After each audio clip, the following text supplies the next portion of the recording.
I work as a trustee of the CLL Support Association.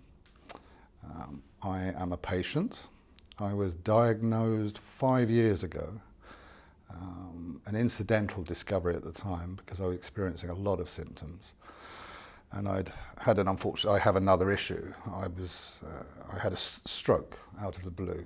So during recovery and investigation into that, a routine test located some nodes, and then all the focus went off of the stroke and went on to the CLL, and then the panic set in. And I then spent 6 months, like I think a lot of people do, in the quagmire of treacle, trying to adjust to the fog. And I think my journey then started. 6 months into that, I began to understand my own CLL. I was able to take ownership of that, and I had to reach out for information to do that. The only information available at the time in the UK that was UK orientated was already provided by the CLL Support Association, but it was quite limited.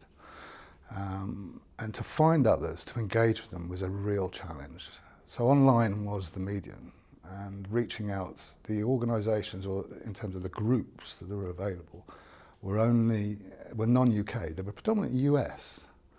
But what an opportunity that was, because I spent time in those groups, learning from others, reading their stories. And although they may not have had the perspective that was relevant for us in the UK, very important to learn about living with the condition, and to learn and maybe also employ strategies that could help me deal with that and deal with what I thought were complications of the disease.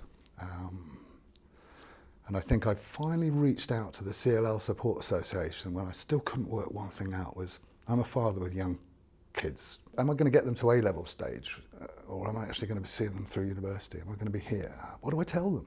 You know, at diagnosis, patients are thrown into the same barrel traditionally, and I think they still are to a degree. You know, okay, you've got CLL. We don't really know what's going to happen. You're on watch and wait.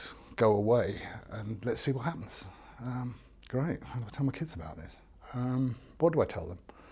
So I looked online and got a bit of information, but I thought I'd just reach out to the CLSA to ask the question.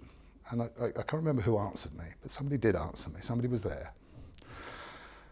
And they gave me an interesting piece of information. I hadn't thought of doing that. Don't tell them you've got leukemia. Don't tell them you've got cancer. Tell them you've got a blood disorder, that you might need a really strong treatment sometime, but you don't know. That'll help explain why you might have symptoms, why you might need to be more aware of infection risk in the household. Great, exactly what I did. And that helped me through a difficult time with my own kids, and my kids to come to terms, to the point where it just became like, that's just Dad's thing, you know? And then as they sort of graduated through the teenage years and they're online doing their thing, and no doubt they're snooping on everything I'm doing, you know, they were telling me I had leukemia and I had CLL, so it was great. Without a doubt, it's not just the person who's diagnosed with the condition, it's the family that have to live with the consequences, and those can be serious emotional and psychological consequences.